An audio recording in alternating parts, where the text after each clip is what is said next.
Welcome to the Real News Network. I'm Sharmini Perez coming to you from Baltimore. There has been a significant setback and defeat for the Maduro government in the congressional elections in Venezuela. The victory significantly alters the political balance, giving the opposition party MUD a crack at power for the first time in 16 years. The election was framed to buy the country's deep economic crisis due to the fall in oil prices and a lack of access to basic goods for its people. To discuss these developments and more, I'm joined by two guests. Joining us from the Newark airport on his way back from being an electoral observer at the Venezuelan elections on Sunday is Gabriel Hetland. Gabriel is an assistant professor of Latin American Studies and Sociology at SUNY Albany. And also joining us from Caracas is Gregory Wilpert. Gregory is the former director of Telesur English and author of the book Changing Venezuela by Taking Power: The History and the Policies of the Chavez Government. Thank you both for joining me. Thank you for having me, Sharmini. Glad to be here. So, Greg, you are still in Caracas, so let me start with you. What are the most recent developments since we spoke to you on Sunday evening? Well, the most recent development is, first of all, that the National Electoral Council announced that the opposition had won 109 out of the 167 seats for the National Assembly. If you add, actually 107. They announced officially 107 late last night. You need to add to that also the 3 indigenous representatives that are sympathizing with the opposition, and so they actually have officially 110. And then this afternoon, they announced one more race, so now they're at 111. They need 112 in order to get a 2/3 majority. And there's still one outstanding race that's being counted. I assume that any moment now they will announce which way that seat is going. The opposition has been saying all along that it's theirs according to their records. I haven't seen the Chavistas actually deny that, so it leaves me to believe that they might be correct. And Gabriel, you've just landed in New York, but prior to your departure, what were your observations? I was in the state of Nueva Esparta for Election Day, observing voting centers there and basically observing a process similar to what's been reported elsewhere, a very smooth process, very high participation, high turnout. In terms of the process, no problems actually happening. At this point, there's a lot of questions about what this means for Chavismo, what it means for Venezuela, what it means for popular movements and the region as a whole. And what are you hearing on the ground in terms of, the defeat, of course, is very clear. It's now a question of a 2/3 majority, which enables the National Council to do various things that they weren't able to do before. So what are the spirits on the ground in relation to that? Well, as you can imagine, in the opposition, wealthier communities, spirits are quite high. People are celebrating and smiling and in wonderful spirits. In Chavista communities and amongst folks who are sympathetic to Chavismo in one way or another, spirits are much, much lower. And just traveling from Nueva Esparta back to Caracas on Monday, I sort of noticed that people in general seemed a bit stunned. I'm not sure that people quite expected this to happen, possibly even some of the people voting for it. I think they wanted to give the government a bit of a kick in the butt, but I'm not sure that everyone who voted for the opposition really knew what they were getting into. And Greg, on Sunday night when Paul Jay did an interview with you, you went through a list of things that the 2/3 majority would enable the opposition to now, carry out. Can you just review some of them for the listeners? Well, they would be able to remove ministers and the vice president, first of all. They can pass what are known as organic laws. Those are laws that are touch on basic fundamental rights, and such as the labor law, and that are derived directly from the Constitution. They can also initiate referenda. Now, there's a bit of a debate about whether or not they can initiate recall referendum. My interpretation is they cannot, that they still need to collect signatures in order to do that. But they can, without signatures, initiate a constitutional convention. And they can remove Supreme Court judges, and they can impeach the president. So all of those things put together, that is a very powerful situation for the opposition. And the significance of all of this, how soon will they be able to enact on some of this now? When will they be sworn in? And there were some rumors in the U.S. media, in USA Today, about the powers that the current National Council has in terms of being able to endow some power in Maduro so that it leaves the newly elected council somewhat moot. Is there any truth to that? Well, in theory, the National Assembly could pass an enabling law, which they've done before, which would allow the president to pass laws by decree for a limited time and on particular and specific issues. I'm kind of doubtful that they will do it because with such an overwhelming opposition majority, they could quickly and easily reverse that kind of a law. So I'm kind of skeptical that they would do that or would try to do that. They take office on January 5th, and the first order of business is to elect a president of the National Assembly, which they'll probably do, and also perhaps reform the procedures of the National Assembly. And they already said that the other first thing that they want to do is pass an amnesty law for the so-called political prisoners. So those are the first things on their agenda. As for the other things, we don't really know yet what they plan to do because they haven't said. They campaigned without a program, without saying what they intend to do once they get into office. But we know from past experience that their top priority is to get rid of the president as quickly as possible.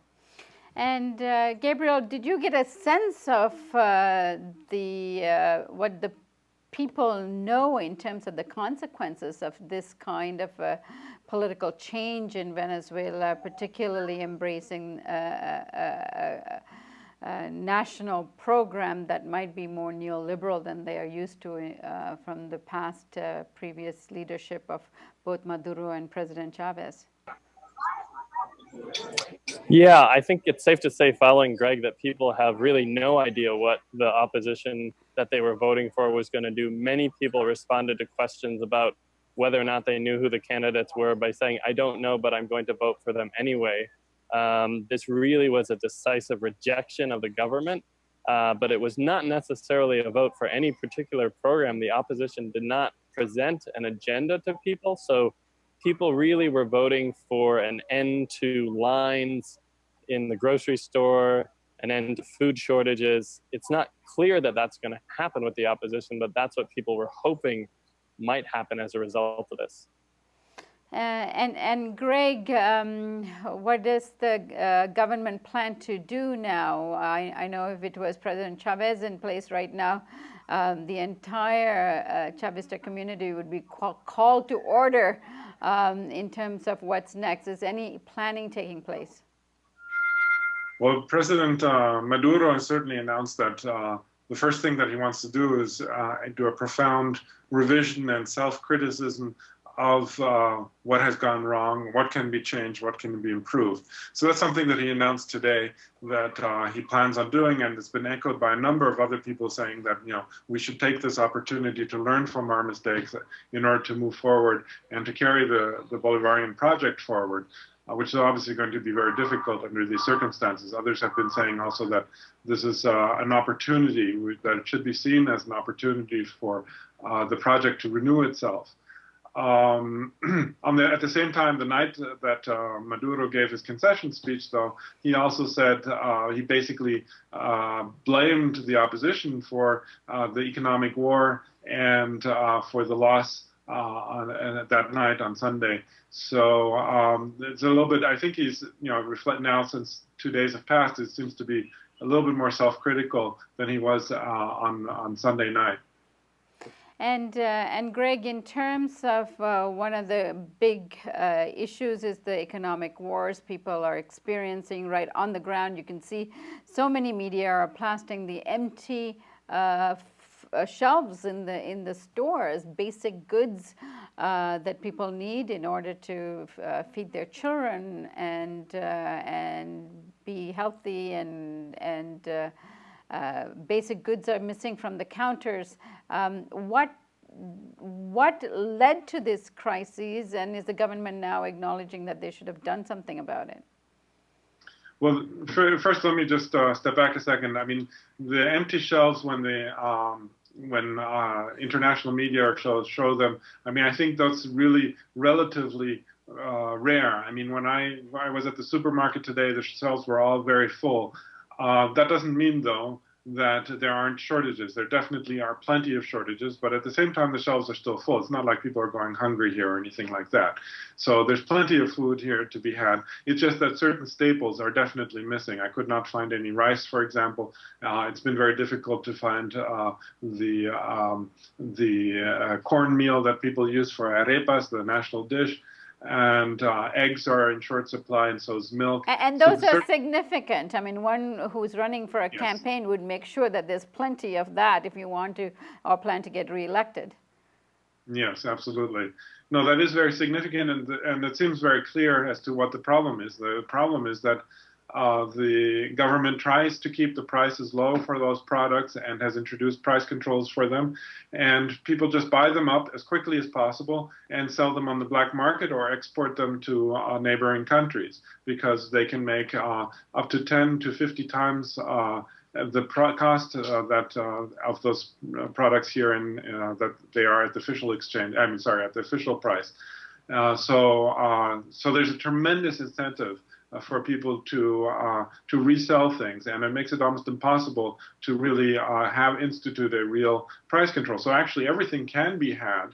It's just that they disappear so quickly because of the low price, and then you have to buy it on the black market, which is usually hidden. And a visitor normally won't see a black market anywhere because they're run out of the garage of the high-rise buildings or something like that. So they're completely invisible and only available through connections. So the stuff is there. It's just the problem that the price controls are so far lower than what they can be had, than the prices that can be had on the black market or in neighboring countries, and that's really the crux of the problem. And Gabriel, I know you have to go soon to get a connection, but give us a sense of what that conversation on the ground while you were there looked like in terms of the absence of basic goods that they need and not having access to it. I know some people have been lining up very early in the morning to have their ration of food, but this on the ground actually turned the election. So give us a sense of what you observed in that regard. Yeah, I mean, I spoke to people in the neighborhood of 23 de Enero in Caracas, and they told me that this was a Chavista supporter who said that he and his wife and family have been unable to get soap, deodorant, tampons, birth control pills. He said getting basic foods at cheap prices are difficult, but the other products that I mentioned he can't get at all whatsoever. And I did take some trips to the pharmacy myself and noticed that there was absolutely no soap, absolutely no shampoo. I didn't find toilet paper. So there's certain products that are pretty basic for people's lives that are unavailable. All right, and then what do you think the new government or new National Council is going to do to address these kinds of problems, or can they? Well, I think there's a split emerging within the new government, not entirely surprisingly, between a relatively more moderate camp led by Enrique Capriles Rolonsky, the ex-presidential candidate, and then a more radical camp led to some extent by Leopoldo Lopez and people surrounding him, Maria Corina Machado, and others. And I think the more radical camp is very, very focused on removing Maduro from office and probably seeks that as the overwhelming priority. Capriles has made some statements I read in newspapers about wanting to focus on the economic situation. It's not entirely clear what they would do to focus on the economic situation, but I would imagine they would try to boost domestic private investment and foreign investment. There was a video leaked of an opposition leader talking about doing an agreement with the IMF. I don't believe that they could do that with that National Assembly. I think that could only be done through the executive, but clearly stimulating private investment, both domestic and foreign, will be a priority for National Assembly leaders to try to do. The other thing that they might try to do is get the currency situation under control, but I haven't heard any specific proposals whatsoever. There's been very, very broad and relatively vague proposals by some leaders about the social and economic situation. And then there's been other leaders explicitly saying we're going to move to remove Maduro from power. So I would imagine there's going to be some jockeying within the coalition to figure out what they actually want to do. Another interesting thing to think about is the fact that this is a very diverse coalition that was really only united by opposition to the government. It's entirely possible that they will not be able to maintain a 2/3 majority come January when they sit down. It's very possible, I would even say probable, that the government will do strategy to try to peel off a few legislators. If they're able to do that, they could prevent the 2/3 majority from taking hold. It's not clear that they'll be able to do that, but I imagine they'll be jockeying on both sides of the aisle to move forward. And Greg, what do you make of this priority of removing Maduro as the #1 priority for the National Assembly? And how soon do you think, if they were able to form a kind of a coalition to do that, would they be able to be successful, and how soon might that happen? I do think it's a very high priority for them, as Gabriel was saying, is that if they want to make an agreement, for example, with the IMF or something like that, they need the presidency, obviously, for that, and many of the other things that they want to do. So it's definitely going to be on the top of their agenda. But also, I think I want to reinforce also what Gabriel said, that because of their diversity, it's going to be very difficult for them to actually maintain the unity of 112 seats. Now, on the other hand, you might also have the opposite phenomenon, that some people, opportunists basically within the PSUV, that is the Socialist Party coalition, might peel off towards the opposition on the other hand. So there's going to be a lot of jockeying that could delay things, and so it's very difficult to say. They have a deadline which is kind of the end of 2016, because if they remove Maduro after 2016, then the vice president takes over for the rest of the term. But if they do it before the end of 2016, then there would be a new presidential election. So I would say it could happen any time. I mean, if they manage to succeed, that's the big if. But if they manage to get those 112 votes, then it would be still a drawn-out process, because they would still first have to probably remove Supreme Court members, appoint new Supreme Court judges, and only then proceed with an impeachment process. Or if they go the constitutional convention route, that could also take a very long time, because they would obviously have to come up with a new constitution. So whatever scenario you look like, it's going to take a while. I would say at least 6 to 12 months is my guess. But who knows? Things could be very fluid from now on. I thank you both for joining us today, and hope to have you back very soon, as we will be following this issue tomorrow as well. Thank you. Thank you.